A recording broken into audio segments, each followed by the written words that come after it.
தேசிய அளவில் உங்களுக்கு ஏதாச்சும் ஒரு பதவி கொடுக்கறதுக்கு வாய்ப்பு இருக்கா? ஆனால் நல்லா இருக்கேன், ஆடு மாட்டோடு இருக்கேன், விவசாயம் பார்க்குறேன். இந்த மாதிரி நேரம் கிடைச்சா கோயிலுக்கு வர்றேன், ரமணாசிரத்துக்கு தியானம் பண்ண வர்றேன். இந்தியா முழுவதும் உலகம் முழுவதும் சுற்றுவதற்கு ஒரு வாய்ப்பு. கட்சி சொல்கிற பணி அங்கங்கே செய்கிறேன். எனக்கு இந்த பேர்டன் ஆஃப் லீடர்ஷிப், இங்கே போகணும் அங்கே போகணும், தலைவராக இங்கே இருக்கணும் அங்கே இருக்கணும்லாம் தவிர்த்து என்னுடைய வாழ்க்கையில் நிம்மதியாக இருக்கின்றேன். அதே நேரத்தில் மக்கள் பணி, நேற்று பார்த்துருப்பீங்க, வீட்டுக்கு வெளியே மோர் வச்சு வெயிலில் யார் மக்கள் போகிறாங்களோ தினமும் ஒரு 2000-3000 பேர் மோர் குடிக்கிறாங்க. அதையும் அவர்கள் கொடுப்பதற்கு ஒரு பெரிய பாக்கியம். மக்கள் பணி இருக்கு, தேவையில்லாத வேற வேலையில் நான் மாட்டல. என்னோட பணியை சந்தோஷமா செய்கிறேன். புத்தகம் படிப்பதற்கு நிறைய நேரம் கிடைக்குது. குழந்தைகளோடு நேரம் செலவிடுவதற்கு, தந்தையாக மகனாக ரொம்ப நாள் கழிச்சு எங்கள் அப்பா அம்மாவோட உட்கார்ந்து நிம்மதியாக சாப்பிட முடியும். அதனால் இது எனக்கு சிறப்பாக தோணுதுங்கன்னா இதிலேயே பயணிக்க வேண்டும் என்று விரும்புகின்றேன். ஒரு தொண்டனாக நரேந்திர மோடி அவர்களுக்கு பணி செய்ய வேண்டும். என்னுடைய ஆசை பெரிது. தமிழ்நாட்டில் மாற்றம் வேண்டும் என்று நினைக்கக்கூடியவன். அதற்கான காலம் வரும். அது வரைக்கும் தொண்டனாக பணி செய்து கொண்டிருக்கிறேன். சரிங்களா? ஐயா, தமிழக ஆளுநர் பல்வேறு கட்டுப்பாடுகள். பெரியார் பல்கலைக்கழக துணைவேந்தர் ஜெகநாதன் ஒரு சிபிஐ விசாரணை போயிட்டு வந்திருக்கும்போது பிரிவு உபச்சார விழா தமிழக ஆளுநர் வச்சிருக்காரு. அதை நீங்க எப்படி பாக்குறீங்க? நான் சாமானியனாக ஜெகநாதன் ஐயா அவர்கள் செய்ததில் எந்த தவறும் இல்லை என்று பார்க்கின்றேன். அந்த கேஸ் எனக்கு ரொம்ப டீட்டெயிலா தெரியும். ஜெகநாதன் அவர்கள் மீது இருக்கக்கூடிய காழ்ப்புணர்ச்சினால பெரியார் பல்கலைக்கழகம் சேலத்தில் ரிட்டையர் ஆவதற்கு சில நாட்கள் இருக்கு முன்பு உள்ள போய் பெரிய பிரச்சனை பண்ணி கைது பண்ணி உச்சநீதிமன்றத்தினுடைய பெயில் ஆர்டர்லாம் உங்களுக்கு தெரியும், உயர்நீதிமன்றத்தினுடைய பெயில் ஆர்டர் உங்களுக்கு தெரியும். அதனால் என்னை பொறுத்தவரை சாமானிய மனிதனாக ஜெகநாதன் அவர்கள் எந்த தவறும் செய்யல. தமிழக அரசினுடைய அரசியல்ல மாட்டி சிக்கிக் கொண்டிருக்கக்கூடிய ஒரு மனிதனாகத்தான் ஜெகநாதன் அவர்களை பார்க்கிறேன். எப்பொழுதுமே நான் சொல்வேன்,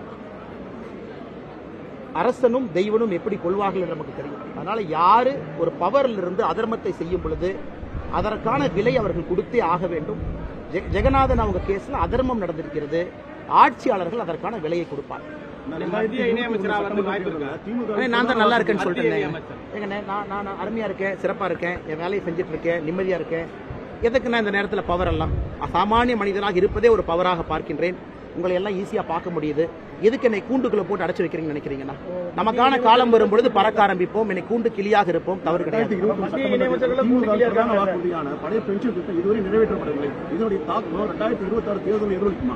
திமுக பழைய பென்ஷன் திட்டத்தை நிறைவேற்ற வேண்டும் என்றால் திமுகவுக்கு நிறைவேற்றுவதற்கு முழு உரிமை இருக்கு. உதாரணத்திற்கு காங்கிரஸ் ஆட்சி அவங்க இந்த மாதிரி நாங்கள் வரப்போறோம் அப்படின்னு ஹிமாச்சல பிரதேசில் சொன்னாங்க. நாங்கள் பழைய பென்ஷன் எடுத்துட்டு நம்ம புது பென்ஷன் எடுத்துட்டு பழைய பென்ஷனை கொண்டு வரோம். வாக்குறுதி கொடுத்து வந்த ஆட்சி. இன்னைக்கு நீங்க ஹிமாச்சல பிரதேசனுடைய காங்கிரஸ் ஆட்சியை பாருங்க. அவங்க கொண்டு வர முடிந்துதான் முடியலையா? தமிழ்நாட்டினுடைய முன்னாள் நிதியமைச்சர் ஐயா பிடிஆர் அவர்கள் சொன்னாங்க, வாய்ப்பே இல்லை, சாத்தியமே இல்லை, பழைய பென்ஷன் திட்டத்தை கொண்டு வர முடியாது. அதனாலதான் பிரதமர் அவர்கள் உங்களுக்கு தெரியும், இன்னைக்கு பழைய பென்ஷனும் இல்லை, புது பென்ஷனும் இல்லை. பிரதமர் அவர்கள் இன்னைக்கு இது ரெண்டையும் தாண்டி இன்னொரு பென்ஷன் அறிவிச்சிருக்கிறாங்க. நமக்கு தெரியும். பிரதமர் அவர்கள் இன்னைக்கு பழைய பென்ஷன் நோக்கி போல, புது பென்ஷன் நோக்கி போல, இரண்டையும் தாண்டி வெளியே வந்தாச்சு. அப்படி இருக்கும் பொழுது பழைய பென்ஷன் புது பென்ஷன் என்பது இந்த நேரத்தில் தேவையில்லாத விவகாரமாக தான் நான் அண்ணே வாக்குவாதம் பண்றேன்னா பண்ணலானே. கோயிலில் இருக்கேன், அது தவறா போயிடும். நான் எனக்காக பேசுறேன், நீங்க உங்களுக்காக பேசுறீங்க. ஒருத்தருக்கும் ஒன்னொன்னு பிடிக்கும், எனக்கு புரியாதுன்னு சொல்றேன். நான் இணையமைச்சராக அமைச்சராக இருந்தாலும் அவங்க இந்த பணியை செய்யறாங்க. இந்த நேரத்தில் இந்த பணியை நான் செய்யறேன். நான் கூண்டு கிளின்னு சொல்றேன், அதே நீங்க இன்னொரு அமைச்சருக்கு போடுறீங்க, அதே இன்னொரு இணையமைச்சருக்கு போடுறீங்க. நான் என்னுடைய மைண்ட, என்னுடைய நிலைமையை, நான் இருக்கக்கூடியதை, எனக்கு அப்பாவாகவும் இருக்குன்னு ஆசை, மகனாகவும் இருக்குன்னு ஆசை, தொண்டனாகவும் இருக்குன்னு ஆசை, நிம்மதியா இருக்கேன். இதை ஏன் நீ போட்டு அடைச்சு வைக்க பாக்குறீங்க தலைவர்? செய்திகளை உடனுக்குடனும் துல்லியமாகவும் தெரிந்து கொள்ள சப்ஸ்கிரைப் பண்ணுங்க.